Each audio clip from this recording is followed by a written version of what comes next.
this is actually pretty sweet. The creator of Scream is backing Neve Campbell about her pay discrepancy issues. So as some of you may know, we reported about this months ago, but Neve Campbell obviously did not return to the Scream franchise, and it's because she was offered what she felt was an incredibly lowball offer that wasn't worthy of her time or talent or what she's brought to this franchise.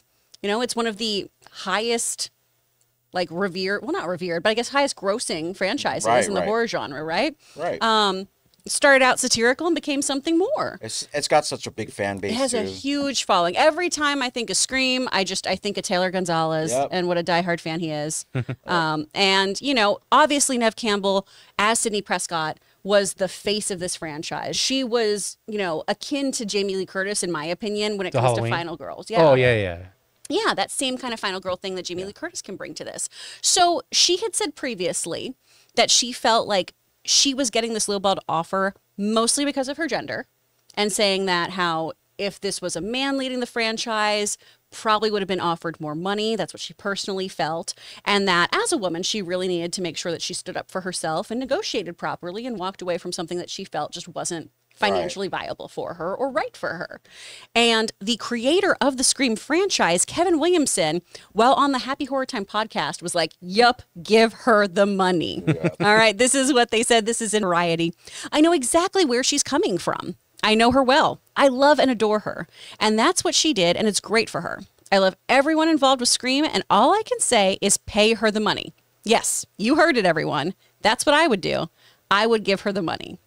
Williamson added, I'm sure there's a number they can agree on that will make them both happy, so hopefully one day they'll figure that all out. Who knows? One day. Now, I think we should mention, too, that Kevin Williams was not involved in the most recent Scream film. The last one he wrote was 4, right? Yes. So the last one with, was that the last one with Neve I thought Campbell? she did 5 as well. She did 5 She did too? 5. Okay. So we do need to make sure we make note of that.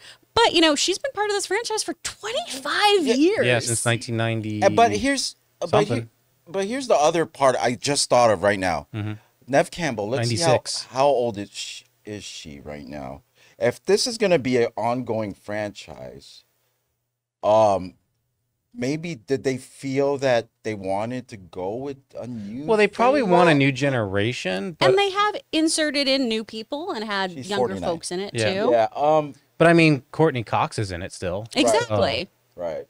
Oh, she's 49. Okay. When I watched Scream 6, the Neve Campbell, for me, her presence was sorely missed in there. Yeah. I mean, she's been the fiber that has brought all the movies together, and just for her not to be around, I don't even remember Scream 6. I remember Scream 5 more than Scream 6. I don't even know if they even mentioned Neve Campbell in Scream 6 or what happened to her. I forgot. Oddly enough, though, here's the thing, though. The counter to that is Scream 6 was the highest grossing domestic and worldwide. Exactly. And it's like, well, we didn't need her in this. It would be great to bring her back for nostalgia. She's only been out for one film, but on the other side, it's like, well, this grossed 169 million worldwide. And let me see, the last one was 137. 137, so it's tracking up. Yeah, it still made money with it. 4 did the least with like 97 worldwide, but it was tracking down until they took an 11-year gap and then came back with the like Scream, but it's Scream 5. They call it Scream. Yeah. You know, and then without her, it's like, well, I don't know. And that is the fly in the ointment. So I'm really glad you bring that up, because it is hard to negotiate when your absence was felt, but didn't have that financial loss there. That's a really, really tricky thing here. Because you also did have, I mean, Hayden Panettiere came back. You have Jenna Ortega. And I believe this was pre-Wednesday, if I'm not mistaken. So we didn't have her as that huge star that we know her as. You know, we didn't have her with her nominations for that role and everything. But, you know, we did have a pretty beloved cast, an interesting new version of Scream 2, where they were dealing with somebody in New York on a subway, on the run, going through bodegas and everything. So it kind of reinvigorated the franchise too. Guys, we want to thank a sponsor of this video, HelloFresh. With HelloFresh, you get farm-fresh, pre-portioned ingredients and seasonal recipes delivered right to your doorstep. Skip trips to the grocery store and count on HelloFresh to make home cooking easy, fun, and affordable. That's why it's America's #1 meal kit. Kickstart a fresh fall routine with HelloFresh. HelloFresh handles all the meal planning and shopping to deliver everything you need to cook up a tasty meal right at home. They do the hard part and you get to take the credit. HelloFresh takes the stress out of mealtime by delivering fresh ingredients and easy recipes right to your door. So this fall, skip that extra trip to the grocery store and have dinner ready in no time with America's #1 meal kit. Like we've mentioned before, Ann and I are both working professionals, and mealtime is sometimes a bit stressful. That's why we absolutely love HelloFresh. It's nutritious, it's delicious, and we actually have a really good time making dinner together. So guys, go to HelloFresh.com/50Campea and use the code 50Campea for 50% off plus 15% off the next 2 months. That's HelloFresh.com/50Campea and use the code 50Campea. HelloFresh, America's #1 meal kit. But Right. Sidney Prescott is Scream. Yeah. And I know I'm not a horror person. I know I'm not the guru on all of this, but this is a franchise that I'm familiar-ish with. I love the first movie so much. It's so good. Especially if you don't kill her off like on screen, just to like at least give the fans who've been following the franchise some respect. You don't just like, oh, we can't agree, we'll just not write her in this next movie. I mean, that just felt like at least give her an ending. Interesting fact is Scream 5 budget was 24 million. Scream 6 was, I was just looking at that. Scream 6 is 35. So they spent more, so they could have gave them that money. Well, they spent more, but I mean, it could have been location. I have no idea because I didn't see the 6 yet. I kind of want to see it, but I didn't see this latest one either. But this thing's kind of a cash cow. You know, it's. I'm not saying it's bringing in like 400 or 500 million, but based on the budget, even with marketing, it does well. It's profitable. So. It's a profitable franchise. And I do, just before people in the comments talk about actors wanting money or how could this be about gender or anything, historically, it has been a fact that women have been offered far less money than their male counterparts. That's just how it's been. There's no getting around that. So I will say there's absolute validity to this argument of hers. I completely understand and support her wanting to get her nickel, especially when it's been her propelling this franchise for many, many years.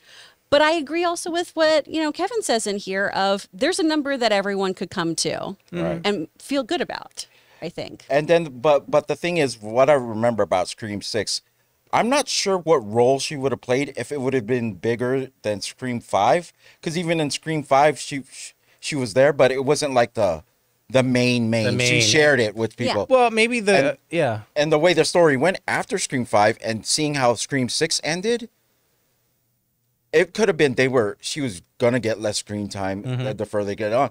I just believe in the whole not business side of it, more of the she's worked hard for this.